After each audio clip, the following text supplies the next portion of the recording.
Welcome to Mzake's Kitchen. You can order our food on Uber Eats starting from Easter Monday. Check out our menu over there. If you live around Johannesburg and the Sandton area, Bryanston, Fourways, CBD, Midrand, wherever you are around Johannesburg areas, especially the areas of Sandton, you can order our Mzake's Kitchen menu over there. Check out our menu. Let us know what you think of the food.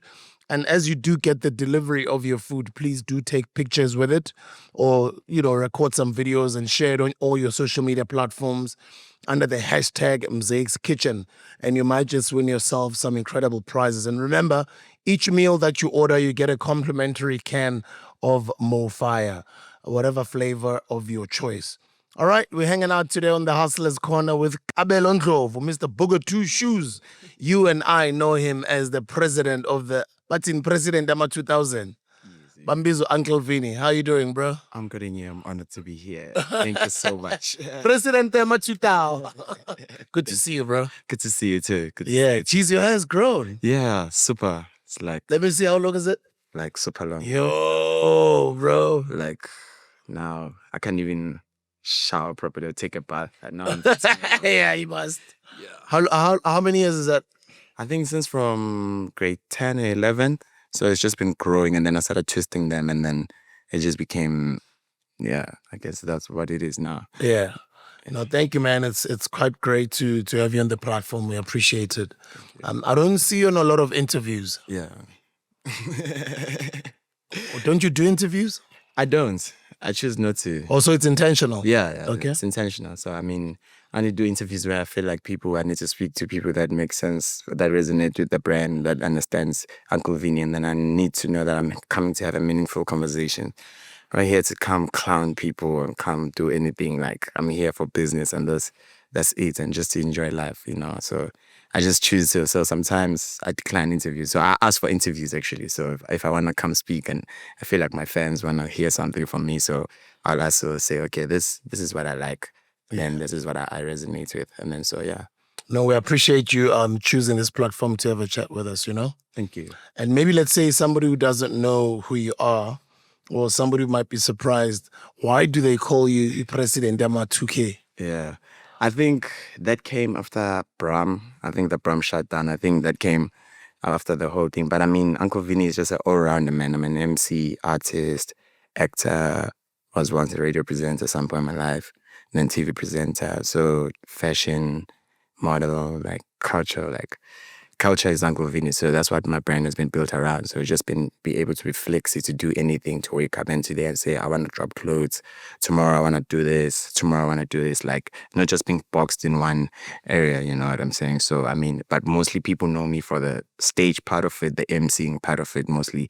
So I think that's what caught the people because people most probably couldn't understand like, yo, why is there so much hype around this kid, So but I mean, it was all strategic and like all like planned and stuff, And where are you from? I'm from Hillbrow. So I stayed in Hillbrow, Joburg base. So my parents originally, my dad's from KZN, Bishopstein. That's from my mom.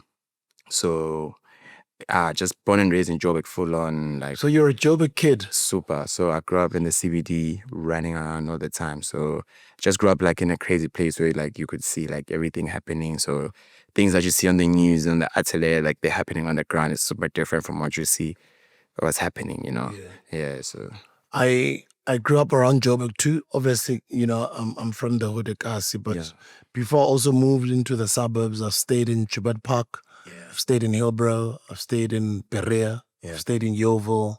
Jeez. So I know that entire area really well. Yeah. And I understand the culture, the bars, but I also understand that it's different from my time. Yeah. So which part of Hillbrow is that? I grew up in Berea. So mostly I saw Berea. Maybe you could say maybe it's the safe side, low key, high key, but not really a safe side. Where my street where I stayed, thugs never usually like jolled around because there was never like a lot of maybe once in a while, Nkunzi will come, like, and then. Not once in a while. But not really once in a while. But I'm saying, by my street, you get me? By my street. Which part are you? Anato side or further downside? Towards when you like going to New Fontaine a little bit. Now they built races and everything. Or so going towards Saratoga. Yeah, going towards Saratoga. So that's where I was at. So like in the middle, so you can say beginning, not beginning. I don't know how to even explain it, but I was around there. So usually, but when you go to the other side, of course, when you go up here, like.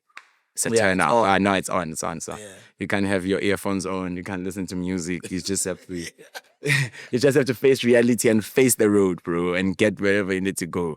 You get what I'm saying? Yeah, other people cannot relate. I can relate because I grew up like I spent a lot of it's years like there. you constantly living your life in fear because you're scared that you're gonna get marked. Like even if you could be walking, you don't know. Maybe today is not just your birthday. So you never let your guard down, right? Yes, you can't. So like I think that's one of the reasons why I even walk fast. Like naturally, I would walk fast.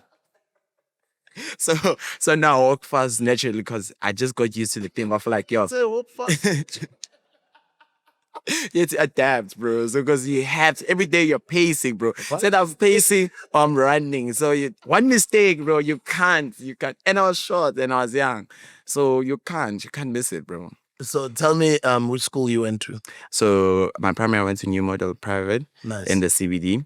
And then towards high school, I started not liking the CBD because it was just like, I didn't like the environment because everything I could see where my life would pan out to, I would see, okay, I'll just become this kid who's going to steal, smoke, play dice, and then my life is not going to happen. So I started reaching out. So one thing that saved my part of my life is because I was in theater from grade 4.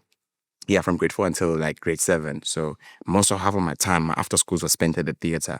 So, and then at some point, some regular guy, some really, really respected guy, Daniel Butler in the theater space, he said, yo, I think that since you're going to grade 8 and everything, I think you must move out from this type of schools and you need to go to the National School of the Arts. So, and then I went to go propose the idea to my mom.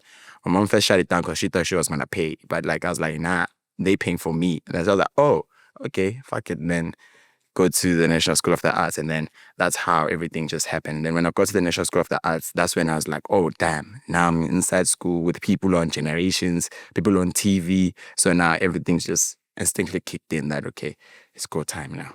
So you already knew when you went to National School of the Arts what you wanted to do? Yeah, when I went to National School of the Arts, because I went in for drama. So my specialty was drama because I was doing community theater. So a lot of community theater. That's when I learned how to perform, how to become a performer, straight or around performer. So then I went to NSA, and then NSA I got to become Uncle Vinny. So and then that's when I changed my direction because at that time all the other actor kids, they had agencies. So I didn't have an agency. I was just a kid from Hillbrow. So the only thing I had was Instagram. You see, so Instagram was my only source of play. So the more followers I have, the more clouds that I'll have from people. So Instagram was my first like breakthrough app that I was in inside, and that's how I managed to meet people and start shooting. And then the Uncle Vinny, the personas that had been built, they started attending parties, young people parties, young guests, all the movements. Like people would chat like on a WhatsApp group chat, like we'll all meet at the clan. Then like we'll have our own parties, like our own artists. So that's when I started emerging from that community. And then that's when I started meeting people like Riky and everybody, because with those events, we started getting that little money and being able to book those artists to come to us. So they wouldn't understand what was happening.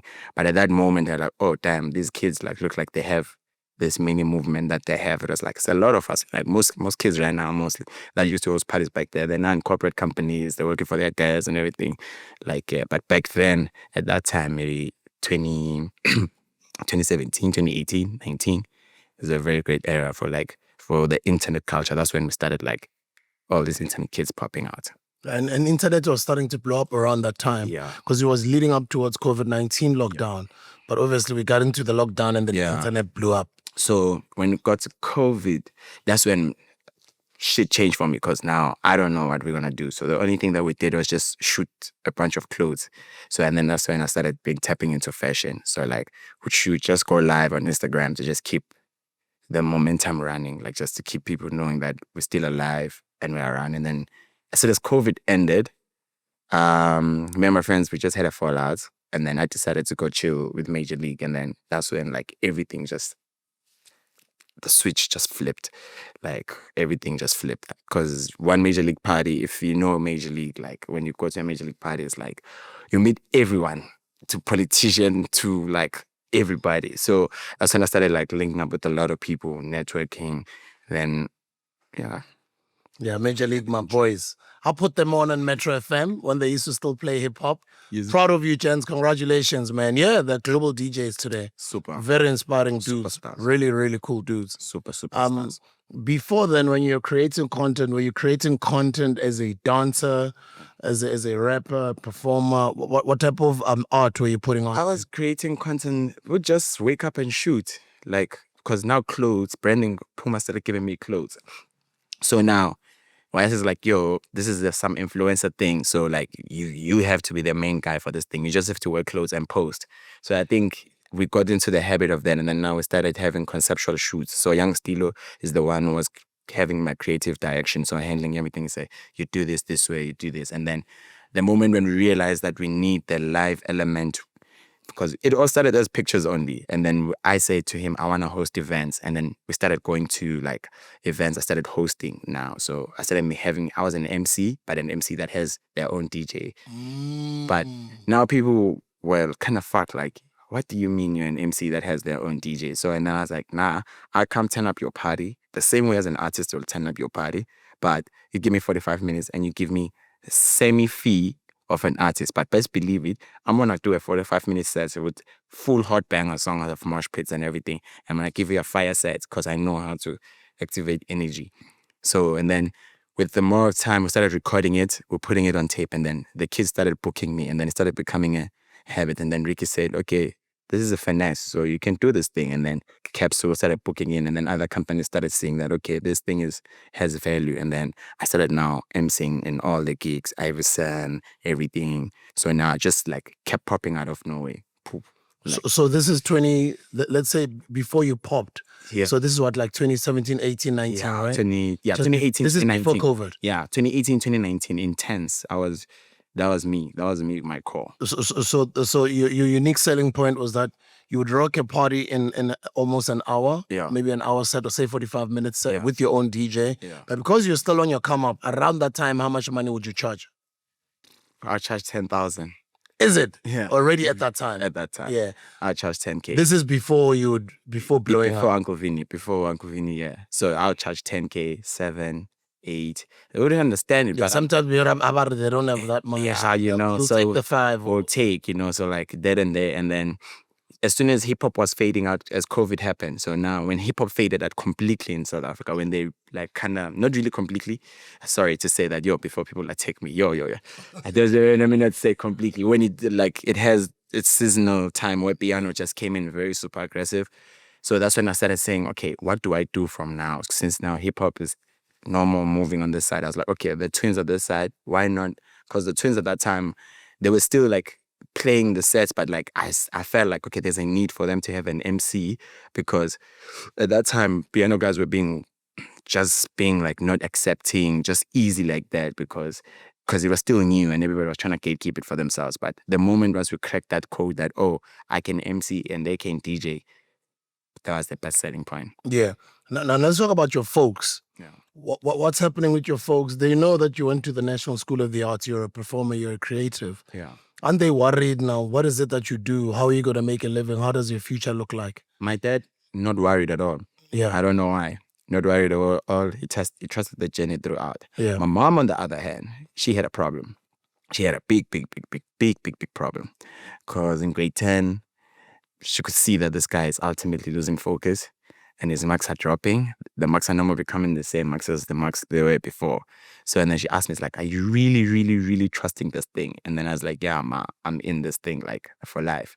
And then she's like, yo, I don't really rate you. I believe that. So we had a lot of fights, until I came with money at home. And then I was like, yo, if you keep me, let me doing this thing. How much was the first check you brought home? First check, it was like a young 3K. At that time, it was a lot. Especially you're a kid, Yeah, 3K. Like 3K. Yeah. So, but I started bringing them consistently. That's the problem, because every weekend I started bringing 3K. So my mom says that, I was like, yo, okay, all right. And then she started keeping quiet because now I was sustaining myself. I was getting clothes for myself. I didn't ask anything from the house. I didn't need anything from the house anymore. My school fees is sorted. I have clothes. I'm on motion. So the only thing I have to negotiate with my folks is the time. So I need to talk to my dad to negotiate with my mom the time for me to come back home. Extend the curfew. Yeah, extend the curfew. You see, so I would have trouble if my dad has to go to work or to travel for work or something. So now it's now me and my mom. So my mom will force me to babysit my siblings. So me, I'd call my cousin and I'll pay my cousin money to come. Yeah. I'd pay my cousin money because I know my cousin, she loves money. So I would like, your friend. So because we used to study next door schools, she's at Rentals. I'm in NSA. So I would tell her, say, Friday, me, I need to motion, eh? Like Riky and them, I need to go link them where and where and where. I don't need this lady to be on my case. You come to the house, pretend like you're coming for a sleepover already. Just come with my other little cousin. They play in the house and then just overextend and then I'm gonna speak for it. And then that's how it is. And then my mom also jumped at the scale and that, oh, this guy is now smart, is now using because now my cousin was now like they each and every Friday. So my cousin was there each and every Friday. Yeah, she was there taking care of my siblings. Nice. Yeah. Okay, and then the hustle is growing now. Yeah. You're this Joburg kid, you're street smart, you're becoming a part of the culture. Yeah. Beyond at the time, you're starting to become aggressive. Super. You're in the mix. Then you're starting to meet these celebrities. Yeah. And I think the one thing that became a big part of your story is Riky, right? So did you meet the twins before meeting Riky, or you met Riky before Major League? Funny thing, I met them, all of them at the same time. But the twins, being ignorant as they are, they didn't remember because they were just on motion. I know the twins because now I understood to chill with them and I'll be like, oh, these guys, you just need to like give them some time. But with Riky, I had a taper. So that time I was working for Hillbrow Radio, so I had a small tape. So I was trying to get an interview and it was so loud and everything. So I got the interview, but the interview was so distorted. So don't skip the Hillbrow Radio part. I want that story as well. So the Hillbrow, so I used to work for Hillbrow Radio. So I used to work on a teen show. So I ran it from like I was in grade 8. Was it a hip hop show? No, it was a teen show. Yeah, okay. But I twisted it. So I made it like a mini hip hop. So I had the cool segment part. So they had the education part and I handled the cool segment part of it. Like, this is the events that are happening for kids that are under this age. So if you want to pop out, I don't know who the hell was listening to that, but I hope they were listening out there because I was actually dropping real gems those times. So used to give out everything, invites. So how I used to go to school with my email address. So I'll type on the email where the event is at. I say, I am this radio presenter. I want to write my real age. Get a template. Then say, I need special tags. And then get an old person from the radio station to go fetch the tags. And then they give me the tags. And then I'm inside the event. So securities wouldn't understand, how does this guy have triple, like all access, triple A, and he's so young? And then they're like, but nah, who did you give tags to? So they wouldn't search. So every time I was always in trouble with the securities. Every time, because event coordinators, they're just saying, you're too young to be here. But I was just there with my tape, just taking interviews all the time, taking them back to the radio. And then Riky gave me his email address. When and where did you bump into him? Sneak Exchange. Okay, Sneaker Exchange. Okay. Sneak Exchange, Constitutional Hill. I don't know if it was 2018, if I'm not mistaken. 2018, yeah, around 2018 for sure. Sneak Exchange, he was there performing, killer performance. Like, he wasn't accepting any interviews from anybody. Like, he literally called me, he did it. And then, of course, they ushered him out. And then we met again towards the end of the year at a daily paper pop-up in Bram. Then I asked him, I was like, yo, do you still remember me? And he's like, yeah, I still remember you, that kid with the tape and everything.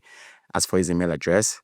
He said, no, I asked for his number actually. And then he gave me his email address. Then I was like, okay, I'm cooked.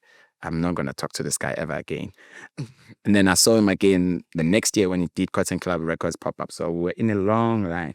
So when we were in a long line, I was having rehearsals at school. So my friends are like, yo, Ricky's hosting something big in Bram. You have to be there. You have to go. I'm like, okay, I'm going. When I get there, literally, he comes out from the store. He's like, yo, little nigga, come here. Come inside the store.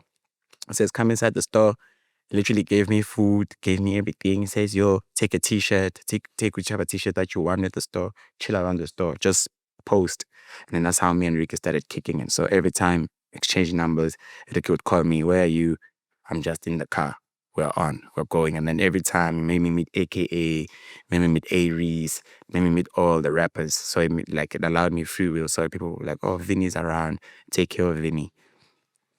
And that time you're moving with that energy. Yeah, I'm moving. Of being able to activate crowds. Yeah, I'm still moving same energy. Yeah, and that's basically your USP. Yeah. The fact that you're able to activate the crowd. Yeah, so moving that time with Riky all the time. So also watching Riky perform, it kind of like inspired me like a lot. Like, so every time, like imagine every after school or some other weekend, you're just going to go watch this guy shut down a show. Like every weekend, like there's no time you guys are not shutting down a show. Doesn't matter, it's in the hood, it's a corporate space. Every day it's a shutdown. Like every day felt like you watching like a tape recorder, like, like, damn, this is it's going down. When we come in, this is the energy. So I just grew up around those niggas. And then when I met the twins is when I was in matric. When I met the twins is when at the parties. So the twins kind of integrated it of like taking me in, saying like, because it's Ricky's Ntwana, so let's take him in. Let's be one family. Because people, what they don't know is that actually those people are related. Like the twins and Riky, you see, so most of them, they're cousins, so it was easy for them to just like be like, okay, please take care of this boy, and then they just put me inside the family like that. They started moving me in. And then what's happening now? You're probably starting to experience a bit of fame. Yeah, yes, you had your own community fame around Hillbrow. Yeah, but now you're moving with these guys who are famous. Yeah. What's happening to your life? My life is changing. And how's the energy at home? The energy at home is it's cool. Yeah. I think everybody was like, my dad was more excited more than anything. Yeah. I think my dad was like, this is what you've always wanted to do your whole life. Like, we've never understood you as a kid, and I don't think we'll ever understand you ever again. So, like, I think just do your thing, you get me? And then my mom was very happy because, of course, I'm making money. So, like, at least I'm surviving out of all the people from a family that I come from where people are just poor, like, deeply, deeply, deeply poor. Especially like, coming from Hillbrow, bro. Like, deeply, deeply poor. Like, we don't have anything, bro. You get me? So, it's like, with that energy, I think you had to push. I just had to like. They were all happy, excited. My little brother, my little sister, excited. I think for them it's like a different experience. I think for them to have a famous brother, it's just like a different experience for them. They always tell me about it, and I just always laugh it off. But it's just like it's a different experience for them. It's like it's the first time for everybody. It's the first time for me also.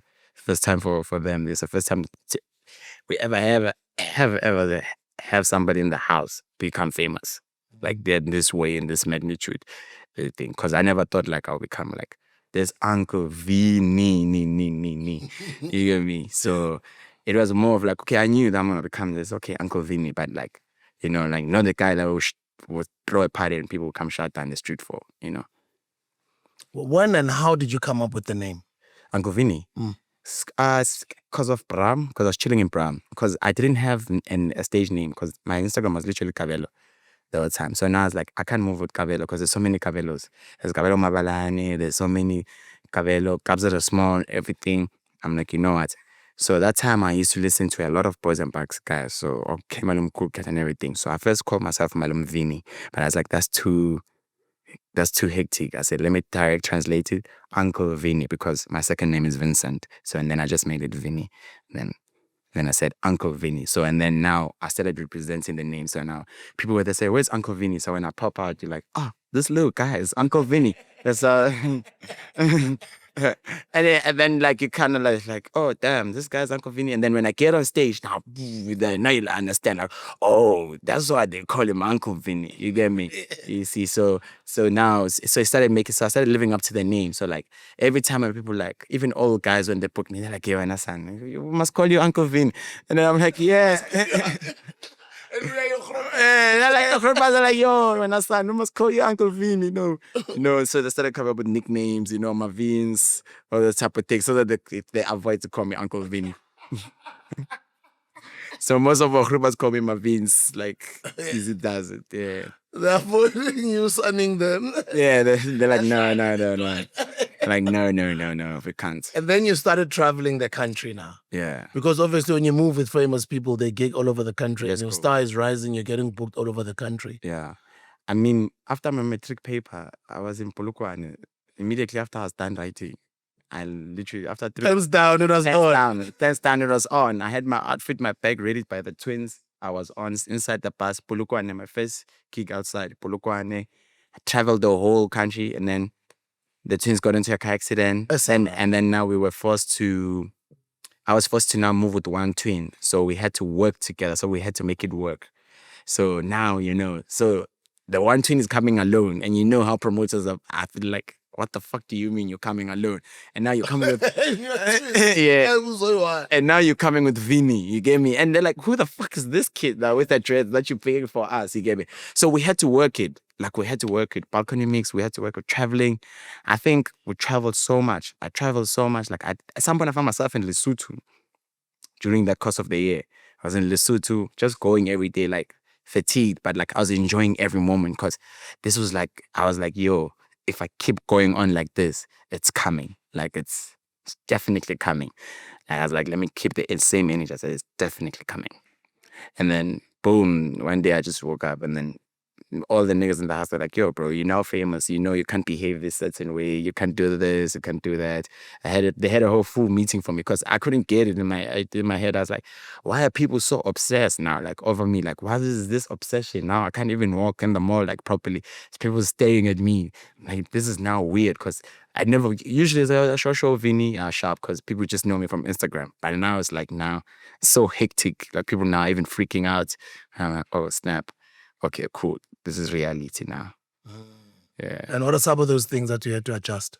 Had to adjust to shutting up. No, adjust to the fact that now you're famous. Like, hey, you can't just piss in public. You're famous. You can't just. I can't talk too much. I can't fight. I can't do anything very bad. Like everything of mine. I need to make sure that when I speak, I don't speak to only one person in the room. I'm speaking to a million. I don't know. Because there's cameras. There's cameras. Even if there's cameras. The videos are going to go to millions of people. Small things, like small things can't do certain things certain way. So I had to learn to formulate like a lifestyle that accommodates that type of thing. Yeah. You get me? So like, of course, formulate a lifestyle, friends, get a type of friends that are going to make you like try be away as possible from this thing, because like sometimes having a lot of these celebrity friends is just like too much sometimes, just need like a fresher mind, have like other people on the other side. So I love having that. I love having peace. So much peace. I love peace. And as that is happening, I'm sure now you like I need a manager, or did you already have a manager who was managing you? Everything was. Were you already aware that now I'm becoming a brand? I need to start monetizing me being a brand. Riky asked her wife to become a manager immediately, and things started popping off. So that's been my manager since till now, Auntie B. So that's been my manager. She's been the one that's handling me and everything to making sure that with my brand how it aligns and everything. And I won't lie, she's been the most wonderful soul. Shout out to Auntie B. Really love you so much if you see this. Very amazing soul. Really patient with me. Took me through it all when I was going through it all in my life. Even till right now, still with me. Never, even when I was doing Chris Brown performance, she was backstage with me when I was there for the Chris Brown performance. So been tied in since long time. Tabang also been together since long time. So I've been having these people. So these are people that I was given from the house, like Major League and everybody. So people that have been working with those artists for the longest time. So they just put me in the system. It's like I was integrated like into the school. You can say something like that, yeah. And when do you get the phone call? The one morning you wake up and find out that Makado is no longer around with us? I'm at Yams' house. Day before, I don't know. I just fell off.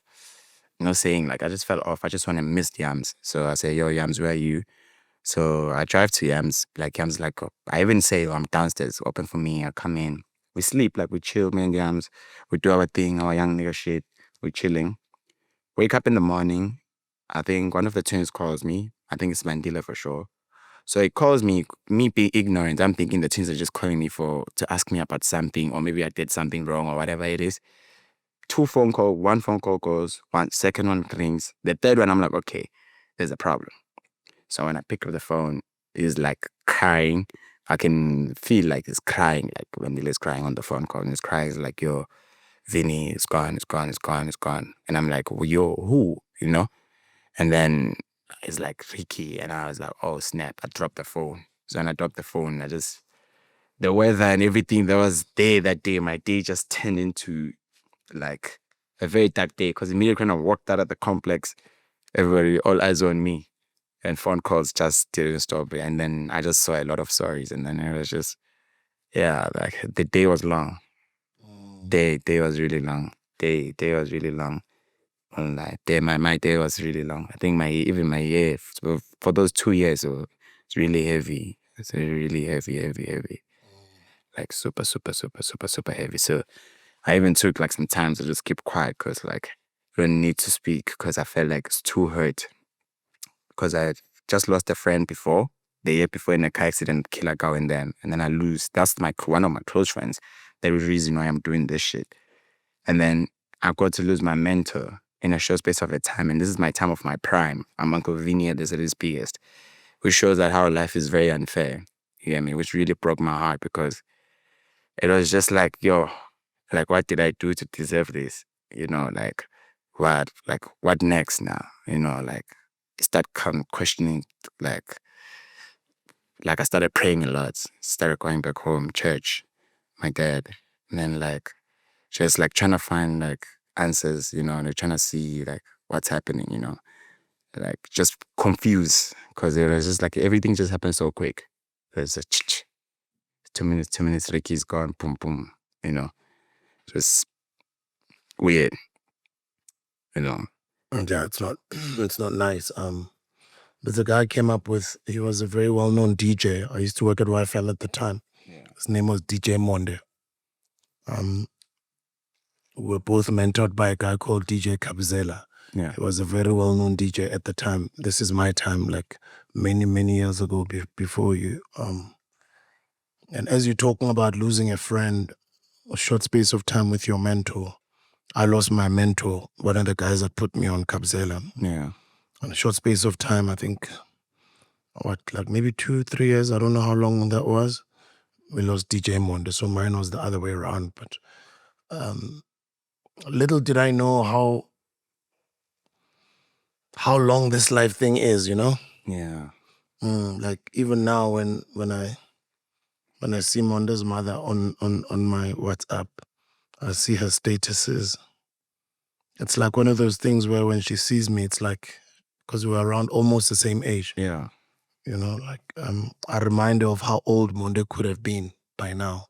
And this is many years ago, you know, like early 2000s. Maybe now it's almost 20 years. Jeez. So this life thing is long, you know, Ntonas, like even yourself, when you experience that, you'll only understand probably when you're my age, Yeah. maybe however long, 20 years from today or whatever. When you look back, you're like, wow, guys lost their lives at a young age. Yeah. This life thing is very long, you know? Yeah. I think that's the most hurting thing for me. It's like, yo, we're still young. And I experienced that at 19. And I don't, you know, when even Twitter and everybody started going against me, attacking me, I didn't take it, you know. People, even some celebrities went to attack me. I never replied. I never did anything. Everybody never forgot the moral of the story that at that age, I was 19. This year I'm turning 23. At that age, I was 19. I lost both in a short space. And I had to be the one to go on stage to carry that, to carry everyone back then. You feel what I'm saying? I had to be, all the weight fell on my shoulders.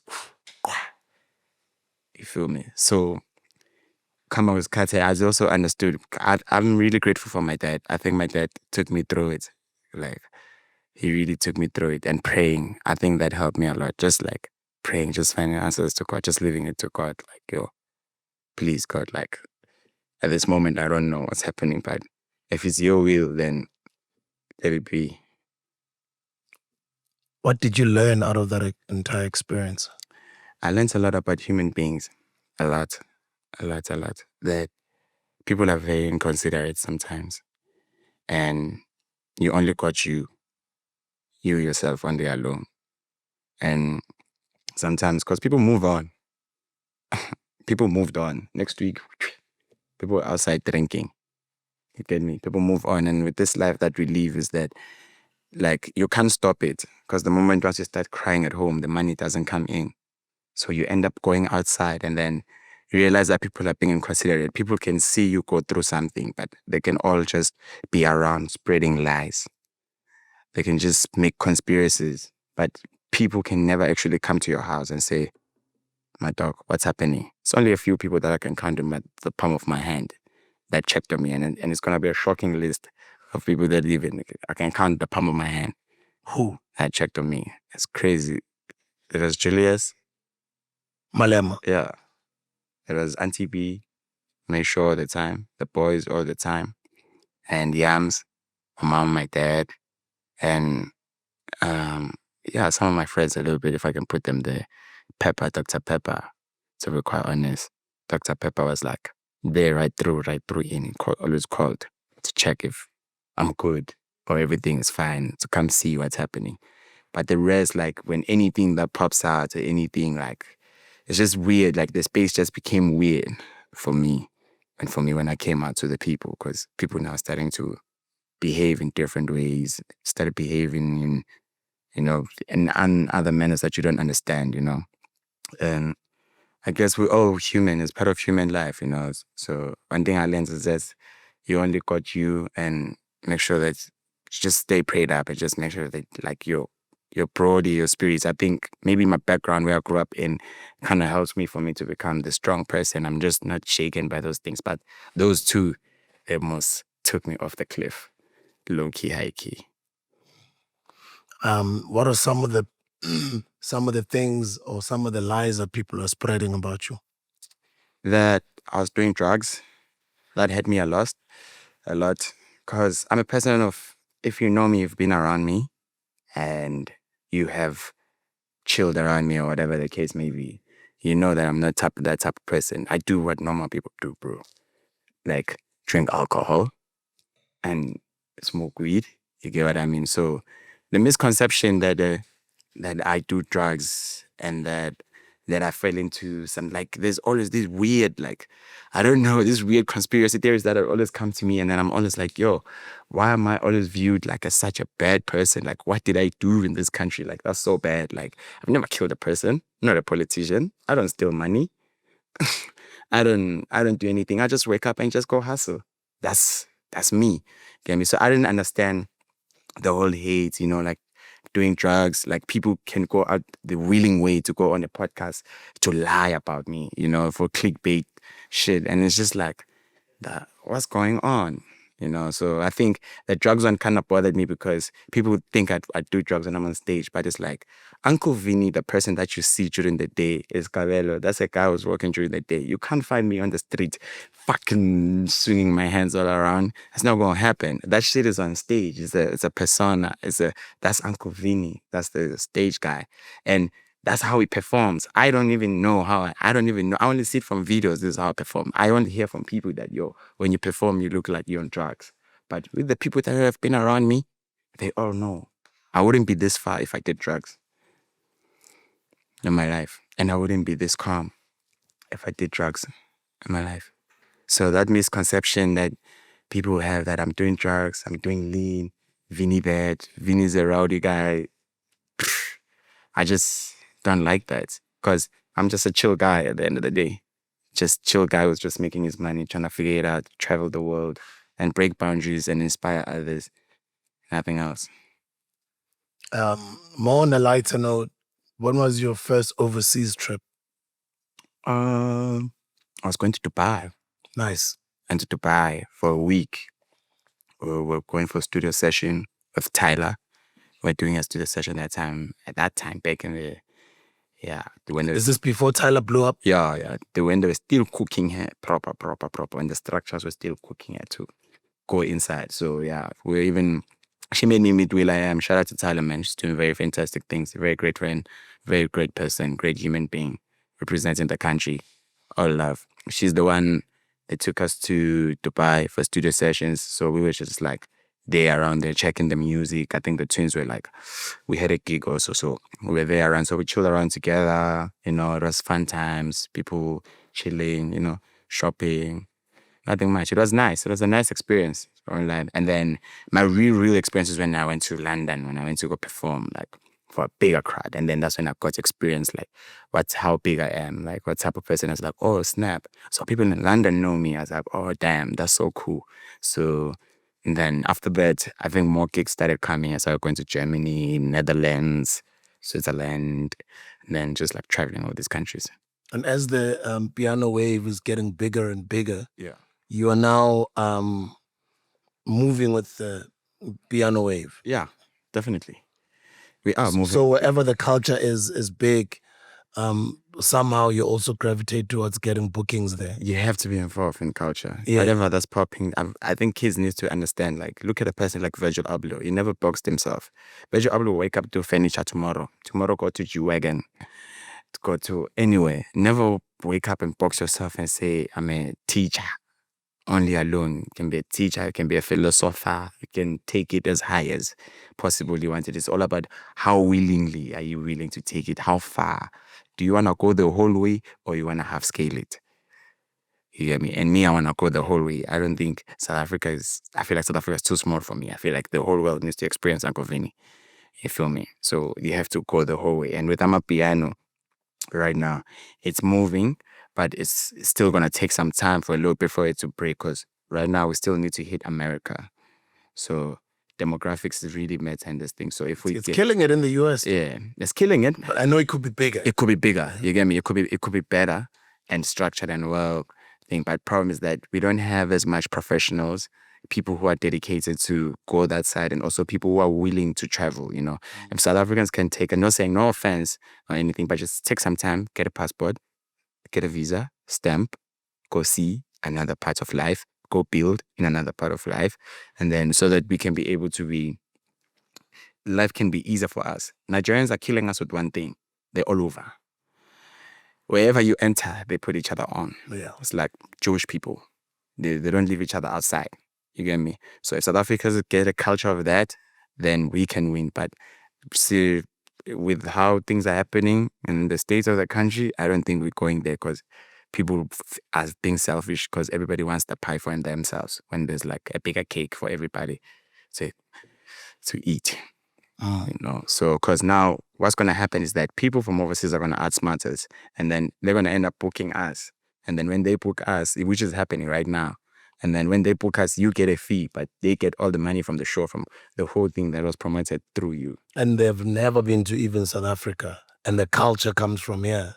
But they all benefit off of the Amapiano wave all over the world. Exactly. But they've never stepped foot even where the culture comes from. Never even. Only maybe if they have ever stepped foot is because they're coming to see what's happening inside the culture. But if when they get there even down, sometimes 100% of the times they don't understand. You get me? How far do you want to take it? You're saying you want to take it the whole way. What are some of the things that you still want to do? You're still very young. Yeah, I'm still very young. My career started around this age. So I was this age. Look how far I've taken it, bro. Nah, it's very This fun. is 20 years later. I'm still like reinventing. So imagine how much of a long career ahead of you still have. Jeez.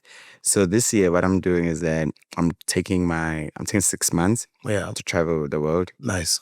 So May, I'm going to stay in London. So I'm going to stay in London and then like kind of buzz around, go to Netherlands, go Paris Fashion Week, do all those type of activities, just be involved with those type of people that side, because I kind of have a little bit of a line of people, of good people that I can use with my networking since I've been traveling, that can put me onto the spaces that people even in the country wouldn't think that I'll be in. So I think breaking boundaries, doing things that people have it's never been done, or it's never been thunk of, even though it looks weird right now, but 10 years later, God forbid, whenever I die, or 25 years, whenever, people are going to go back to it and say, oh shit, Vinny was actually cooking. It was on something, you get me? So I'm going to do more like modeling, fashion, that type of vibe, still keep my emceeing swag. And then I'm just learning a few tricks now. So maybe step into DJing, but in a different form. But just being versatile, bro. But most of the cases traveling the world, like just going to get another type of different mindset. Music, yeah, I'm dropping singles. But this year I'm just only dropping singles because I think my music yeah, music is dope. I won't lie. I think, but I still need like a push.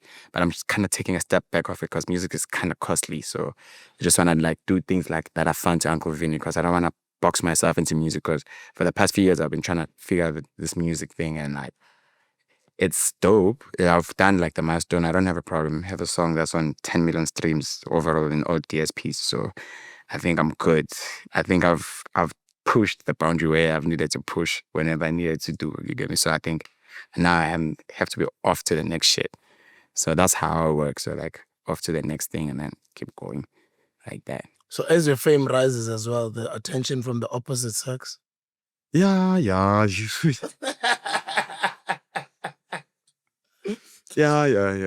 Of course, yeah. I mean, they're there, yeah. Not that they're there, but like it's like they're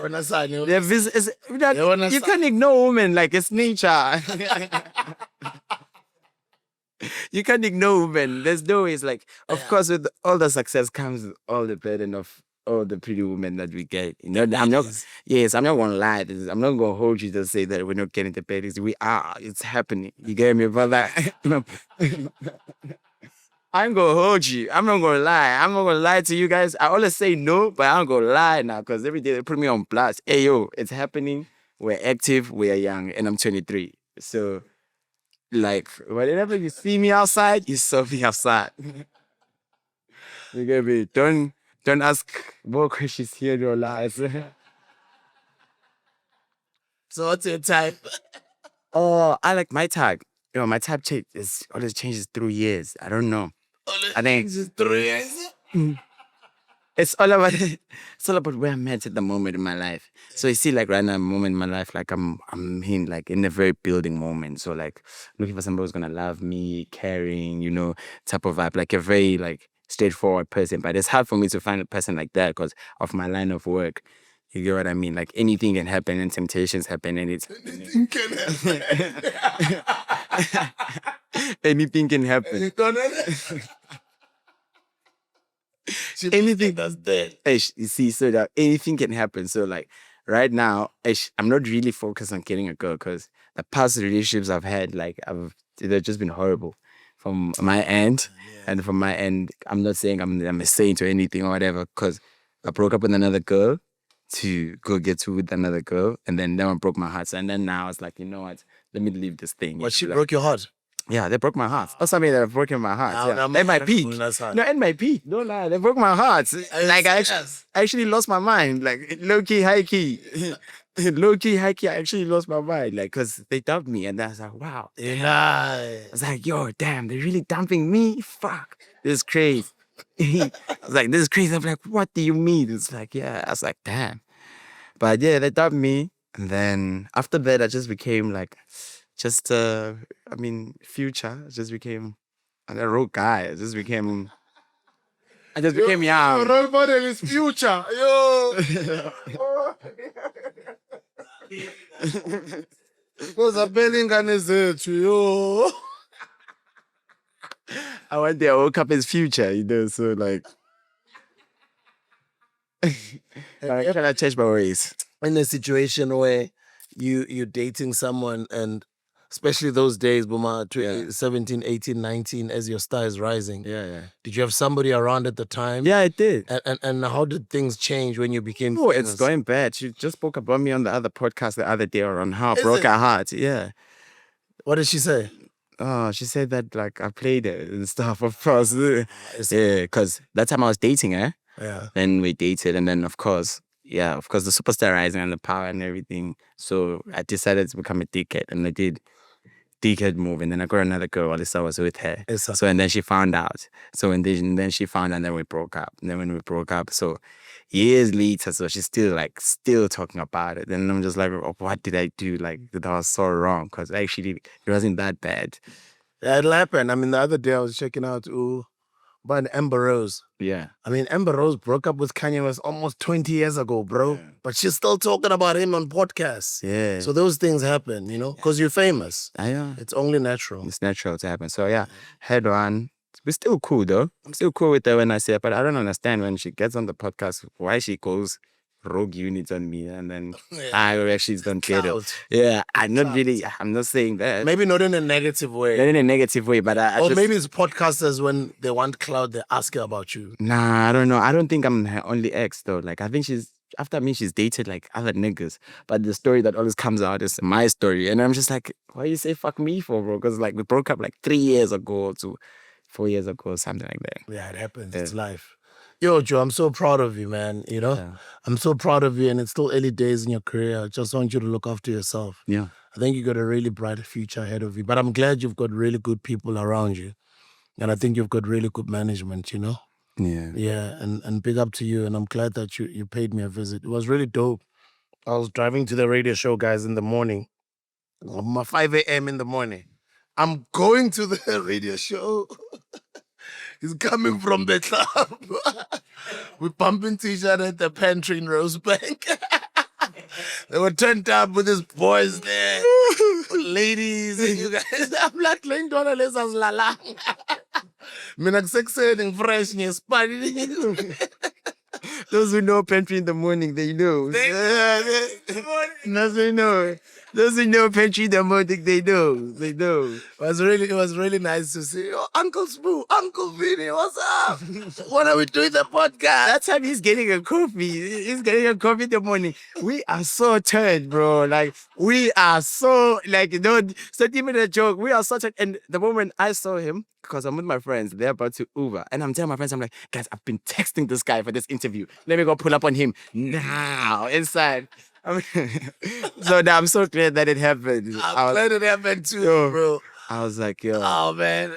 I love you, bro. I'm so proud of you too, man. thank you. Yeah, anytime you need to talk, anything you need, Uncle Sbuda is here, bro. Yeah. You know? And I'd like to give everybody a heads up. Everybody who always comes to my events and everything. At the end of the year, I'm going to be doing Johannesburg Stadium behind Ellis Park. So it's going to be like it's going to be like the 13th December. 13th December. So I'm just confirming my drug stuff and everything. But 13th December is the date. So I'm taking that. So it's gonna be a rough party, like a real rough party. I'm even allowing cooler boxes. Hey. If we're gonna turn up. So that's what I'm saying. I like to tell because everybody's just been asking me around. Like when we meet, they're like, oh, when you hosting your party? I had to take a 2 years break, guys, because I made a loss at my last party. Yeah, serious one. People didn't come and I had load shedding and all that stuff.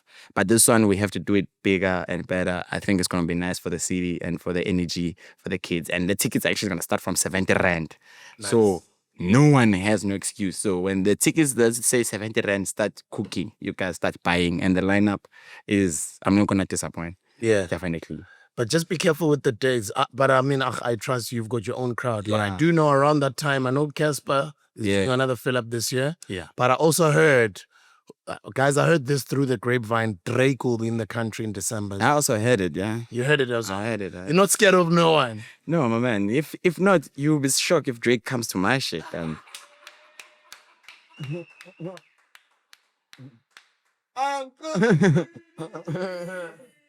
Yeah, that's the problem. It's because like people don't understand. Like we actually have friends, like friends of friends that know people and know people, and like it's easy to get those things finesse. You know what I mean? Nice. Because I'm gonna go watch him now in London for wireless for the 3 days. So Who's into to say to guys is cool, guys? This is what we worked hard for, so that our kids can speak like this. Now I'm gonna go check him out in London. for 3 years. You know, and then you'd be surprised if he rocks up at my party. Young first that. That's why we work so hard. So like Because we have like uncles and uncles. There's definitely there's no ways that they can miss it. If it's the biggest thing in town, there's no ways that you can miss it. Because there's gonna be a surge of American people this year. Like a lot of American people coming to our country because our country is now becoming a tourist destination. So now as we're trying to leave, they're coming here aside to give us the money. So it's going to be like a good season. So I suggest like all South African creatives to take themselves seriously and like we tighten up and then like let's just like fuck the other bullshit and like let's get it, bro. I think we at the door. Like we at the door of getting the dollars. Like not the rands, like the dollars, like the real deal, the real shit. You get what I mean? Yeah.